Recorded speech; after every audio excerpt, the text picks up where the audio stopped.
the first to know Nsem-Pii TV. Supreme Court Judge Justice Dotse Ekasai na asenu onim de bisi eme bi atwa mu na Mahama former president no na woni judges for share NDC judges share eho ana kokoto Supreme Court judges no Unanimous FC no na odin sembi tudwa akokode we play saa audio na Mahama de tudwa say okufado ashada no appoint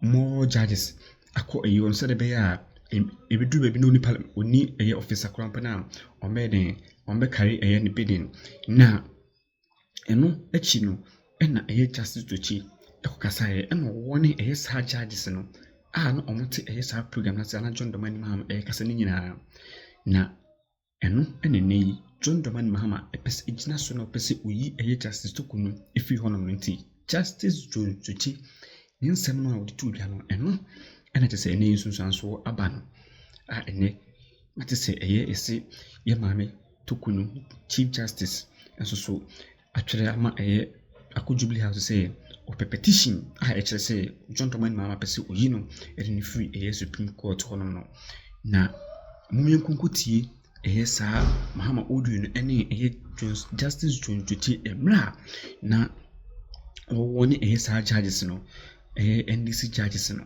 mumienti emrasisi amo enko court dem hobi na mo so makwa akoye adwuma wo court ho as judges asante ni american obetime de atoso former president eka se Nana Akufo-Addo apake court no obetime de atoso na anopei ye nkyere tie se ne eka no nti ene na ewo ho no the president President John Dramani Mahama abre ana oye opposition leader and you say former President John Dramani Mahama has accused the new Patriotic Party MPP government of appointing cronies to the judiciary.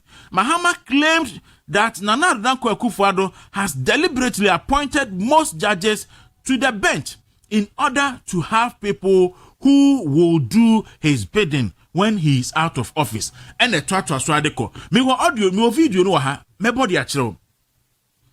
Asante me video no kran ento asopreko yewi a na fe ye de nsemo a edi achi no so edi aba enti wei na ma ade ne yehu ankrofo ka say ye judge na pese Supreme Court judge na pese the chief justice pese need no do Mahama wa sheda because o catch the Ghana for say oba obeyi specifically or say a judiciary no according to ono be adwuma yi a say chief justice no ye yinedi enti wei ne a calculated attempt say the president of the republic obeji chief justice Nedi na or the NDC ni akwakose hono asante ye heard John Dramani Mahama on that. Recently, so badly has the image of our judiciary deteriorated that many of our citizenry openly make mockery of our justice system and of our justices.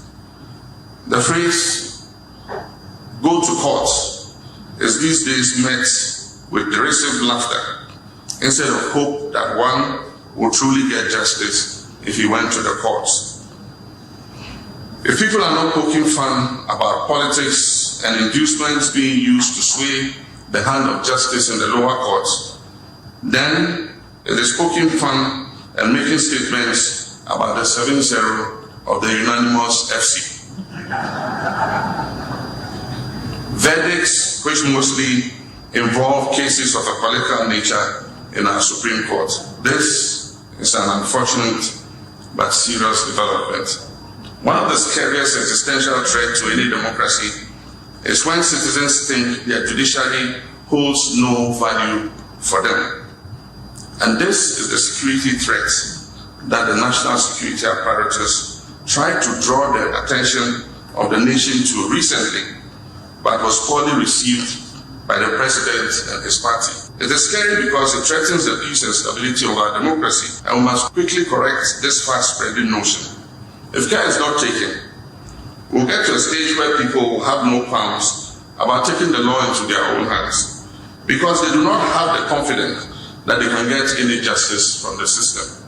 There is therefore the urgent need for the Ghanaian judiciary to work to win the trust and confidence of the citizenry and erase the widely held perception of hostility and political bias in legal proceedings at the highest courts of the land. Unfortunately, we have no hope that the current leadership of our judiciary can lead such a process of change. We can only hope that a new Chief Justice will lead a process to repair the broken image that our judiciary has acquired over the last few years. Abusua, enti wey eye NDC for mukosia uho, say NDC lawyers. And then former president, no a leader of the NDC, and your mokasa and oka sansimi say, na dwinimu no. Ofo say court no enye fair, court no political, and no two court no din say omo ye Unanimous FC. Owie no say reforms or no jo Mahama epeno se betimi abemu a agi se judge no a odi ba fan se bench na nimu no a ye friend no Chief Justice no agi se ye ni free ho ansana obetimi change bia betimi akọ oka ya ape na NDC for lawyer for no ebo mu nsem. In fact, in a different event and Justice Dotse, yes, he's a former Supreme Court judge. One judge, NDC lawyer, one lawyer for because your mama show will make his statement, no, a lawyer for no one you say. More a lawyer for no, more not Sakwan, so more ye. Because ya hun yes, or may you more, yachi judge for me and San Akobo Mutuo Ekuomo. Do a Fibiana, ya Safano, friend Matthias D. Etimunya very careful. Because obane for no onkoye yente Justice Dotse. We in Ghana have had a checkered history. We have had 3 distinguished judges of the High Court abducted and killed. We celebrate this incident since it occurred. I have made sure if I'm in the country, I always attend these functions. We should, as lawyers, we should not make careless comments and remarks that will revisit the occurrences occurrences of 1982. Therefore, entreat all of you to be very, very circumspect in making very dangerous comments about the judiciary. I'm not saying so because I'm a judge, because once you are in it, you are in it. But then, comments from members of the bar and senior politicians should be such that we are not, judges are not put up for sale by those who want to cause commotion and confusion in the country. I was trying to wear Justice Jones Dotse, the former Supreme Court judge, and ono ede Nsem-Pii tuja na all caution a lawyer for Ghana ha titru any NDC lawyer for no a no jo Mahama kanse munu say omu hwe yie na say ya and the course so emma 1982 ya che under Rollins ya che judge for miensa ekobo omutuo eku omu nyina. Abusia enne baby aba bedui eno na edi ehu abase ade no a ekoso no anka se na constitution eka no anka enye bone se Ghana ni bi efe se Chief Justice ni nya na adwuma yi a odi petition beko na monia eye hu ne se NDC for ababiem President Mahama wakase oba obeyi Chief Justice no enti washada akwesen krofo bi achi enom person mu Chief Justice no edi efiri ho endra Chief Justice no etro krata at the command president or copy chairman of the Council of State in the person of Honorable Duajahu or copy the former Chief Justice or a member of the Council of State Justice Sophia Kufu say ya say ya refer and I forward the petition be about no petition miensa e de akwa koma Council of State na ono asem ne fa ne ho no ye man hearing ye na me hu san crofobia make mistake omo circulate screenshot be on social media say Charlotte say actual letter ekobisa President Akufo-Addo say on man a copy of the petition Emma President Akufo-Addo amano me pa cho President Akufo-Addo na ontimi marshal to say because constitutional provision no na Emma President Akufo-Addo ho kwan say obe marshal to say eyini bi na e can clearly under article 146(3) ne say if the president receive a petition for the removal of a justice of a superior court other than the chief justice or for the removal of the chairman of a regional tribunal, he shall refer the petition to the chief justice who shall determine whether there is a prima facie case. Simple as that. So in this case, the president can only serve as a conveyor belt. What the manual na or the constitution kran ka se onhwem. Wan ka se e envelope na odi shemu a omiano na ohwene ewom. O say a constitutional body to say electoral commission NCC and I say chairman of the regional tribunal and I say high court judge appeal court judge supreme court judge president on saka petition nipa refer the petition to the chief justice.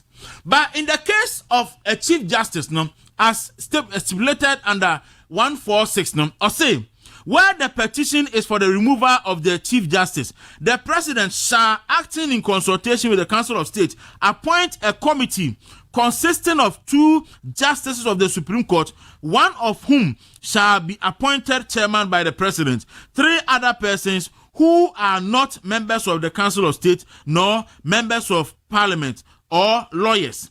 Now, Otwaswa or say, sa committee no and the be determine. Sa committee in the bet so and you see sa asem we bia sida message say obi 2005 file a petition for the removal of the chief justice and lawyer Bright Akwete edin samone koye no the Supreme Court ruling was that omo who said there is a lacuna in the law because so 1463 now a can the determination of a prima facie. But we share 1466 now and can't prima facie asem. But one to me and so more before wabrea won't determine first. Say o kwa do be a year no. The Supreme Court no extra kwanya omonfa so and remedy sa petition no. Enti adenti na the petition bema from President Mahama na o mama many copy. And now come back to the point I not make no. Mahama and Akufo-Addo na on to me ma Charlotte say copy of the petition because na enyo no and they be determine the prima facie. So the prima facie will be determined by the chief justice. Into the chief justice and a very requested response from Charlotte say now what determine whether there is a prima facie or not. But in the case of the removal of the chief justice, no, the prima facie is supposed to be determined by the president in consultation with the Council of State. In this case, no, the president is deeply involved. He will make the decision in consultation with the Council of State. And how can the president decide without giving Mahama Justice Torkornoo a hearing? And the rule of natural justice, no, ebem. Into obi ka say, Nana Akufo-Addo can say, oh, marshal to say response. Oh, man, a copy of the petitioner. Baby, a difference in the war, and I no pay me diama we. Enti Ghana for nyina, boy nyina no, omunim. Say NDC for baby ya. Anya the Supreme Court and the chief judiciary no ebenya hoto kwesombe fia ban mu da sebre